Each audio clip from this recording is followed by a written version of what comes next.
అందరికీ ఈ వీడియో ఇచ్చే ప్రతి ఒక్కరూ సబ్స్క్రైబ్ చేయాలని కోరుకుంటూ మన వార్తల్లోకి వెళ్దాం. ఆహ్, నిన్న ఎమ్మెల్సీ కవిత ఏదైతే హాల్‌లో కొన్ని కన్నీటి పర్యంతమై కొన్ని స్టేట్మెంట్‌లు ఏదైతే చేసిందో దాని గురించి మనం మాట్లాడదాం. మెయిన్‌గా ఆమె మాట్లాడిన అన్ని మాటల్లోకెల్లా మెయిన్‌గా హైలైట్ అయింది నాది ఆస్తి గొడవ కాదు, ఆత్మగౌరవ పోరాటం అని ఆమె ఒక మాట అనడం జరిగింది. ఒకసారి దాన్ని మనం మాట్లాడదాం. నాది ఆస్తి గొడవ కాదు, ఆత్మగౌరవ పోరాటం. స్వరాష్ట్రంలో మొదటి బతుకమ్మ పండుగ నుంచే నా మీద ఆంక్షలు మొదలైనాయి. ప్రశ్నించినందుకే పార్టీ నుంచి బయటకు పంపారు. శాసన మండలిలో ఎమ్మెల్సీ కవిత కంటతడి. పార్టీలో ఎన్ని అవమానాలు ఎదురైనా నవ్వుకుంటా పనిచేసిన. ఉద్యమంలో పనిచేసినోడినే బయటికి పంపించేశారు. బీఆర్ఎస్‌కు నైతికత లేదు. పార్టీకి దూరం అవుతున్నందుకు హ్యాపీగా ఉన్న బీఆర్ఎస్ పాలనలో కాళేశ్వరం నుంచి కలెక్టర్ల దాకా అన్నిట్లా అవినీతే. 1.89 లక్షల కోట్లు ఖర్చు చేస్తే కేవలం ఒక్క కంపెనీకి 1,00,000 కోట్లు పనులు. తెలంగాణ రాజకీయ అస్తిత్వం కోసం కొత్త పార్టీ పెడుతున్నా. తన రాజీనామా ఆమోదించాలని మండలి చైర్మన్‌కు విజ్ఞప్తి కవిత గారు. అయితే నిన్న జరిగినటువంటి శాసన మండలి ఏదైతే ఉందో అందులో కవిత గారు చానా కీలకమైన మాటలు మాట్లాడడం జరిగింది. అసలు తెలంగాణ సమాజం ప్రభుత్వం మీద కాకుండా బీఆర్ఎస్ గురించి కాకుండా కేవలం కవిత మీదనే మాట్లాడుకునే దిశగా ఆమె చానా స్టేట్మెంట్లు ఇవ్వడం జరిగింది. శాసన మండలిలో నిన్న తనకిచ్చినటువంటి 5-10 నిమిషాల సమయంలో. దాదాపుగా చానా శాసన మండలిలో కవితకి నిన్న చాలా టైం ఇచ్చినట్టు మనకు కనిపిస్తుంది. ఎందుకంటే తను ఎవరికీ అంతసేపు కూడా శాసన మండలి టైం ఇవ్వలేదు ఇప్పటిదాకా. కానీ కవిత గారికి మాత్రం చానా టైం ఇవ్వడం జరిగింది. అది ఎందుకు అనేది మనకు కూడా తెలియదు. కాబట్టి తను ఏమంటుందంటే పార్టీలో ఎన్ని అవమానాలున్నా పని చేసినా అని చెప్పి మాట్లాడడం జరుగుతుంది. సరే అన్నీ పక్కన పెడితే మెయిన్‌గా మనం తీసుకోవాల్సింది ఏందంటే కొత్త పార్టీ పెట్టబోతున్నా అని చెప్పి ఒక స్టేట్మెంట్ ఇచ్చింది. కాళేశ్వరంలో 1.89 రూపాయలకి జరిగితే కాళేశ్వరం బడ్జెట్ కేవలం ఒక్క కంపెనీకి 1,00,000 కోట్ల బడ్జెట్ ఎలా ఇస్తారు? ఎలా అప్పజెప్తారు? దాని మీద ఒక పాయింట్ తీసుకోవాల్సింది. ఇంకోటేందంటే తన రాజీనామా ఆమోదించాలని అదొకటి. అదేవిధంగా బీఆర్ఎస్ మొత్తము కబ్జా ఇది అన్నట్టుగానే మాట్లాడడం జరిగింది. ఇంకొక మాట కూడా తను మాట్లాడడం జరిగింది. అసలు తెలంగాణలో ఏం బీకి కట్టలు కట్టామో బీఆర్ఎస్‌కి నేషనల్ పార్టీకి పోవాల్సినంత అవసరం ఏముందని కూడా నిన్న కవిత శాసన మండలిలో మాట్లాడిన ఒక పెద్ద స్టేట్మెంట్ అది యాక్చువల్‌గా. అయితే ఇక్కడ తెలంగాణలో మరొక పార్టీ రాబోతుందా? ఒకవేళ కవిత గారు పార్టీ నిజంగానే పెడితే ఎవరికి లాభం అది? తనకే లాభమా? తన ఆత్మగౌరవం కోసం పెడుతున్నటువంటి పార్టీయా? లేకపోతే ప్రస్తుతం తను మాట్లాడుతున్న ఏదైతే బీసీ రిజర్వేషన్ ఉంది లేదా సామాజిక న్యాయం ఏదైతే ఉందో ఆ దిశగా ఆ పార్టీ పనిచేస్తుందా? ఒకవేళ తన పార్టీని జాగృతి ఏదైతే ఉందో తన జాగృతిని పార్టీగా మార్చే అవకాశాలు ఏమైనా ఉన్నాయా? అంటే దాదాపుగా జాగృతిగానే ఉంచుతూ మేబీ పార్టీ పెట్టే ఆలోచనలోనే కవిత గారు ఉన్నట్టు మనకు అనిపిస్తుంది.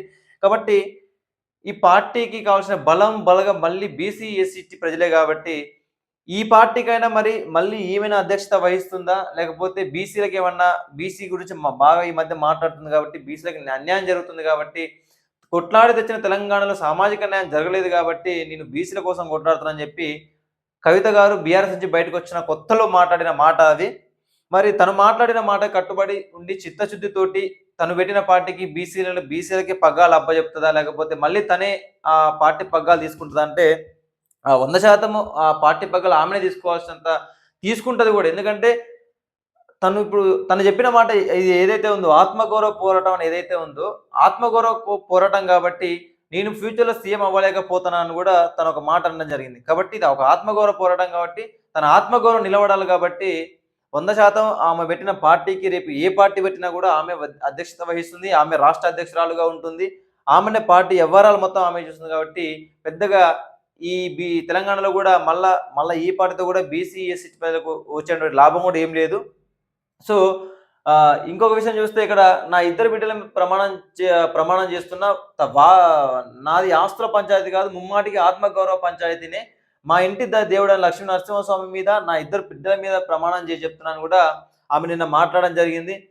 అంటే ఇవన్నీ మనం ఎలా తీసుకోవచ్చు అంటే ఒక పొలిటికల్ స్టంట్స్ లాగా తీసుకోవచ్చు. ఒకవేళ నిజంగానే ఆ ప్రమాణాలు నిజమే అయ్యుంటే నిజంగానే ఒకవేళ తప్పు చేసి ప్రమాణాలేసి అబద్ధం ఆడితే ఈ దాదాపుగా ఈ భూమి మీద నివసించే జనాలు కూడా పెద్దగా ఉండకపోవచ్చు. ఎందుకంటే ప్రమాణాలు అంత పెద్దగా కూడా పని చేయవు. దేవుడు వేరు, ప్రమాణాలు వేరు గదా! ప్రమాణాలనేది మన వ్యక్తిగతంతోటి మనం వేసేటువంటి ఇది. మళ్ళీ దేవుడు వేరు. దేవుడికి ప్రమాణాలకి చానా తేడా ఉంటది. దేవుడికి ప్రమాణాలకు అసలు సంబంధం గూడా ఉండదసలు. కాబట్టి ప్రమాణాలనేది నార్మల్‌గా చాలామంది యేసుకుంటా పోతూనే ఉంటారు. ఇదే ప్రమాణాలు, ఇదే బిడ్డల మీద, ఇదే లక్ష్మీ నరసింహస్వామి వాళ్ళ ఇంటి కులదైవం మీద కవిత గారు ఇంకో ప్రమాణం గూడా చేయగలదా? మనం అడుగుతున్నాం. మన మన వేదిక నుంచి కవిత గారు 2014కు ముందు నా ఆస్తులెన్నున్నాయి, 2014 నుంచి ప్రస్తుత నా ఆస్తులెన్నున్నాయి, నేను ఒక దగ్గర కబ్జా చేయలేదు, ఒక దగ్గర ఒక రూపాయి కూడా నేను తీసుకోలేదు. బీఆర్ఎస్‌లో ఎమ్మెల్సీగా ఉన్నప్పుడు లేదా ఇంకొక పదవిలో ఉన్నప్పుడు లేదా బతుకమ్మ ఏదైతే ఉందో ఆత్మగౌరవ పండగ ఏదైతే తెలంగాణ ఆత్మగౌరవ పండగ ఏదైతే ఉందో, ఆ బతుకమ్మ పండుగలో నేను ఎలాంటి రూపాయి ఇది చేయలేదు. నాకు అందులో అనాపైస వాటా రాలేదు. నేను కమిషన్‌లు తీసుకోవాలని చెప్పేసి ఇదే కులదైవం మీద ప్రమాణం చేయగలదా? ఇదే వాళ్ళిద్దరి బిడ్డల మీద ప్రమాణం చేసి చెప్పగలదా? ఒకవేళ మీరు ఇలా ఈ ప్రమాణం చేసి నిజంగా నేను ఇది చేయలేదు, ఆస్తులు సంపాదించుకోలేదు, నాకున్న ఆస్తులు నాకున్నాయని ప్రమాణం చేసి చెప్తే, ఇది కూడా నిజంగానే మీ ఆత్మగౌరవం కోసం పోరాటం అనేది కూడా తెలంగాణ సమాజం నమ్ముతది. మీరు ఇది చేయకపోతే ఇది కూడా ఒక పొలిటికల్ స్టంట్ లాగానే మీరు ప్రమాణాలు చేసినట్టుగా పరిగణనలోకి తీసుకోవాల్సొస్తది కవిత గారు.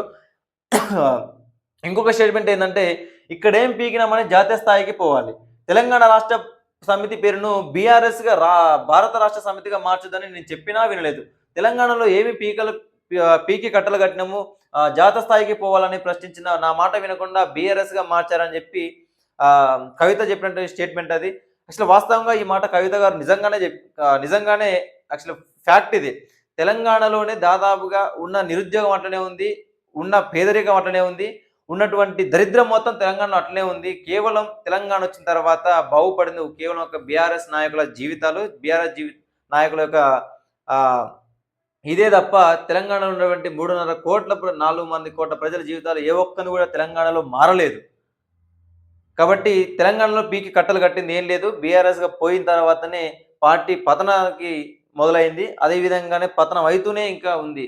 కాబట్టి మరి బీఆర్ఎస్ భవిష్యత్తులో లేస్తదా? లేవదా? అనేది కూడా చూడాల్సిన అవసరం ఉంది. మేబీ బీఆర్ఎస్ మీద మాక్సిమం ఎఫెక్ట్ పడొచ్చు. ఇప్పుడు కవిత అన్న మాటల స్టేట్మెంట్‌లతోటి బీఆర్ఎస్ మీద ఎంతో కొంత ఎఫెక్ట్ పడతది. కాబట్టి ఇదైతే మనం వాస్తవం అని అనుకోవాలి. తెలంగాణలో పీకింది ఏం లేదు. జాతీయ స్థాయికి పోయి పీకేదేముంది కేసీఆర్ కూడా అని చాలా సార్లు మనం ఇంతకుముందు కూడా మాట్లాడినాం. ఇంకో స్టేట్మెంట్ ఏంటంటే బీఆర్ఎస్ హయాంలో అన్నిటా అవినీతి. బీఆర్ఎస్ హయాంలో అమరవీరుల స్తూపం మొదలుపెడితే కలెక్టర్ల వరకు అన్ని నిర్మాణాల్లో అవినీతి జరిగింది. సిద్దిపేట సిరిసిల్లలో కట్టిన కలెక్టరేట్లు ఒక్క వర్షానికే మునిగిపోయినాయి. అవినీతి జరిగిందని చెప్పడానికి ఈ సాక్ష్యాలు చాలావా? నీళ్లు నిధులు నియామకాలన్న మన ట్యాగ్ లైన్ గండి కొట్టించారు అని కవిత గారు బీఆర్ఎస్ని చూపిస్తూ అంటుంది. ఇన్ని ఆరోపణలు చేస్తున్న కవిత బీఆర్ఎస్ నుంచి రాజీనామా చేసి బయటకు వచ్చి ఆత్మగౌరవం కోసం పోరాటం చేస్తున్నటువంటి ఈ కల్వకుంట్ల కవిత ఎందుకు మరి బీఆర్ఎస్‌లో ఉన్నప్పుడు మీకు పలానా వ్యక్తి కబ్జా చేస్తున్నాడు, పలానా వ్యక్తి అవినీతికి పాల్పడుతున్నాడు, పలానా కలెక్టర్ అవినీతికి పాల్పడుతున్నాడు అని చెప్పి తెలియదు ఆ రోజు? ఆ రోజు ఎందుకు మాట్లాడలేదు కవిత? ఈ రోజు ఎందుకు మాట్లాడుతుంది? అంటే తనకి బీఆర్ఎస్‌లో స్కోప్ లేదిక్కడ. బీఆర్ఎస్‌లో తను ఒకవేళ ఉన్నట్లయితే బీఆర్ఎస్‌లో తనకి స్కోప్ లేదు. ఒకవేళ బీఆర్ఎస్‌లో తను కొనసాగితే రేపు ముఖ్యమంత్రి అయ్యే అవకాశం లేదు. కాబట్టి తన కుంపటి తానే పెట్టుకొని తనకు తానే డిసిషన్ తీసుకొని ఏదో బీఆర్ఎస్ మీద అభివాదం తెలిపి వాళ్ళ మీద నిందలు మోపి తనకు తానే బయటకొచ్చి ఇప్పుడు బీఆర్ఎస్ ఉన్నటువంటి నాయకుల మీద ఆరోపణలు చేస్తా ఉంది. 100% ఆరోపణలు నిజమే చేస్తున్నది. ఎందుకంటే బీఆర్ఎస్‌లో జరిగినటువంటి అవినీతి తెలంగాణలో ఎప్పుడూ జరగలే. తెలంగాణ ఈ 10 ఏళ్లలో దోసుకున్నంత సంపద దీన్ని ఇంతకు ముందుకున్న ఏ పార్టీ అధికారంలో వచ్చినా అంత దోసుకోలేదు. యాక్చువల్ కవిత అంటున్నటువంటి ఏదైతే ఉందో అమరవీర స్తూపం మొదలుపెట్టి అన్ని కలెక్టర్ల ఇదైతే అవినీతి ఉందో ప్రతి అవినీతి కవిత బయట పెడుతుంది. వాస్తవంగా బయట పెడుతున్నది. ఎందుకంటే అందులో భాగంగా ఈమె అవినీతి కూడా బయట పెట్టాల్సిన అవసరం ఉన్నది. నేను కూడా ఇంత సంపాదించుకున్నా, నేను కూడా ఇక్కడ కబ్జా చేసిన శంకరపల్లి ఫామ్ హౌస్ ఆ కబ్జాదే జూబ్లీహిల్స్‌లో నేను అవినీతిగా సంపాదించిన విల్లా అది అని కూడా చెప్పాల్సిన అవసరం ఉంది కవిత.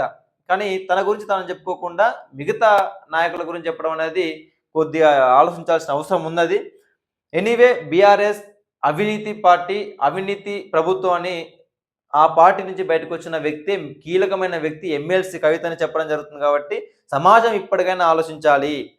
తెలంగాణలో బీఆర్ఎస్ ప్రభుత్వం బాగు చేసిందా? తెలంగాణ సంపదను దోసుకున్నదా? అని కవిత ఓపెన్‌గా ప్రతిరోజు ప్రెస్ మీట్‌లో చెప్తుంది. ఇప్పటికి కూడా తెలంగాణ సమాజం ఈ మాటలు పరిగణనలోకి తీసుకోకపోతే, తెలంగాణ సమాజాన్ని ఎవడు బాగు చేయలేడింకా.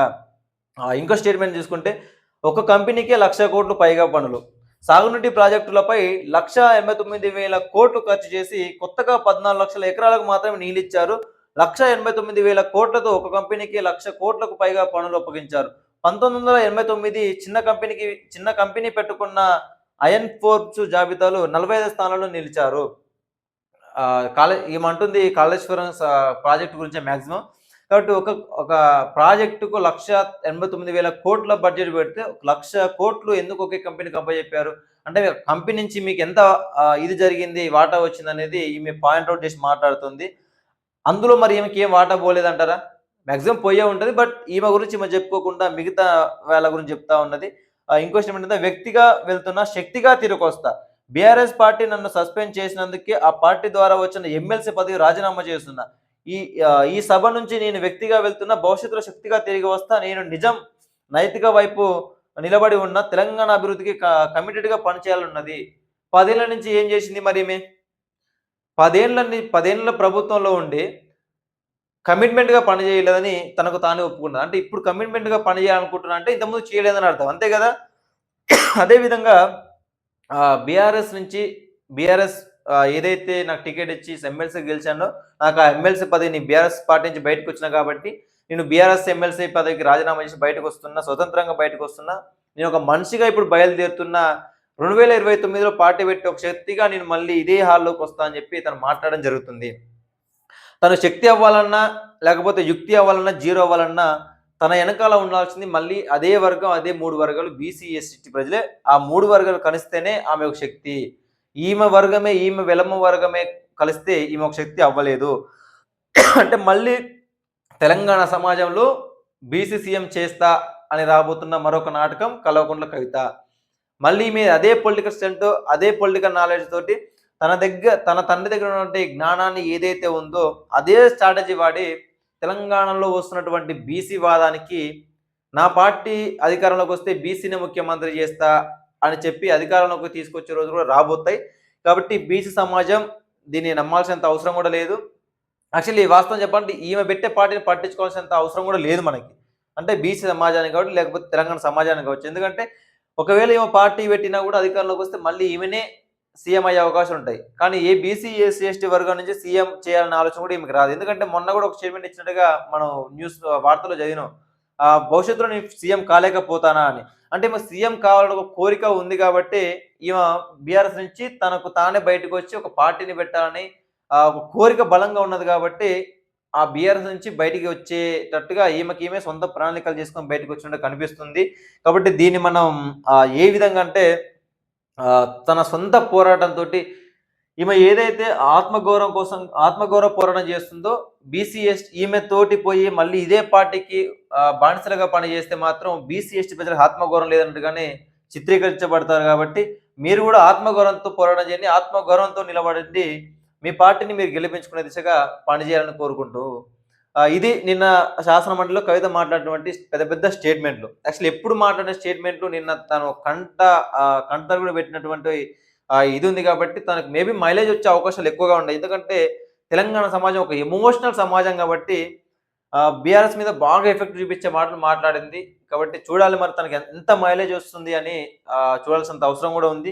చూద్దాం మరి ఏ విధంగా తనకు అంత మైలేజ్ వస్తుందో, తన పార్టీ ఎప్పుడు పెడుతుందనేది కూడా వేచి చూడాల్సినంత అవసరం ఉంది. చూద్దాం పార్టీ పెట్టిన తర్వాత తన మైలేజ్ ఏ విధంగా ఉంటుంది, తను ఏ దిశగా ప్రయాణం చేయబోతుంది, తను మాట్లాడినటువంటి సామాజిక న్యాయం వైపు వెళ్తుందా, నైతికత వైపు ఉంటుందా, ఉండదా అనేది కూడా చూద్దాం మనం.